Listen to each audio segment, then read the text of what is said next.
selamat datang di podcast mini Suara Pemimpin.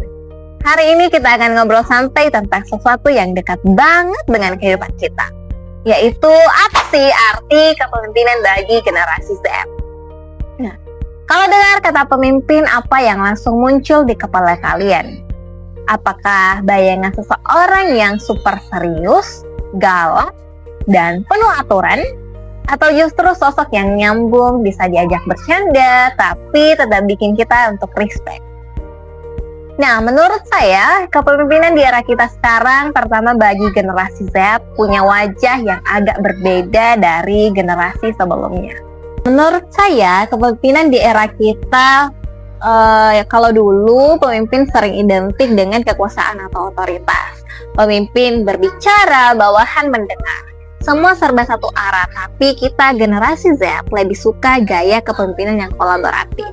Kita butuh sosok yang terbuka, mau mendengar, dan juga tidak ragu untuk turun langsung bersama dengan timnya.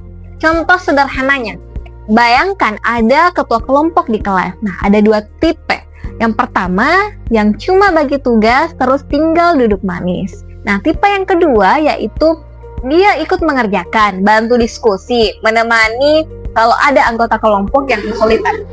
Nah, kira-kira tipe mana yang bakal bikin kita lebih semangat? Pasti yang kedua kan? Nah, disitulah bedanya. Gen Z itu lebih respect pada pemimpin yang bisa jadi teman sekaligus panutan.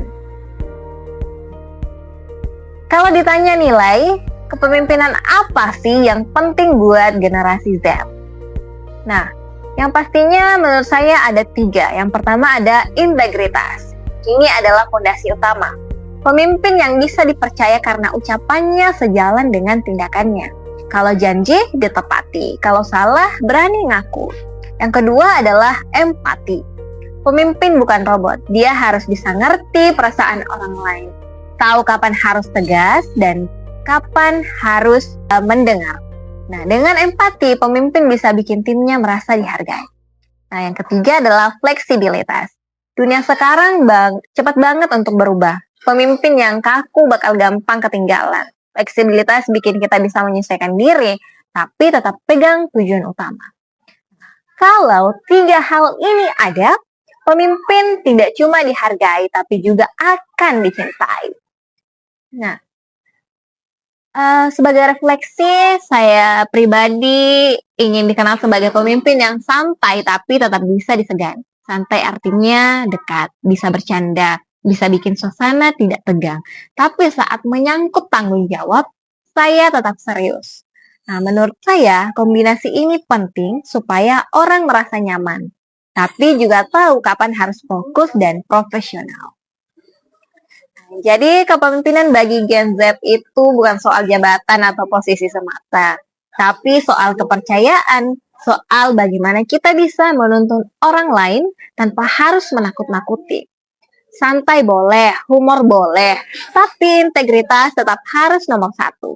Dan ingat, pemimpin yang baik bukanlah yang ditakuti, melainkan yang bisa jadi teladan, bisa jadi panutan.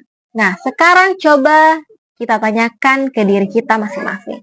Kalau suatu hari nanti kita jadi pemimpin, nilai apa yang paling kita pegang teguh? Terima kasih sudah dengerin podcast mini Suara Pemimpin. Sampai ketemu di episode berikutnya. Dan jangan lupa, jadi pemimpin itu dimulai dari diri sendiri. Sampai jumpa.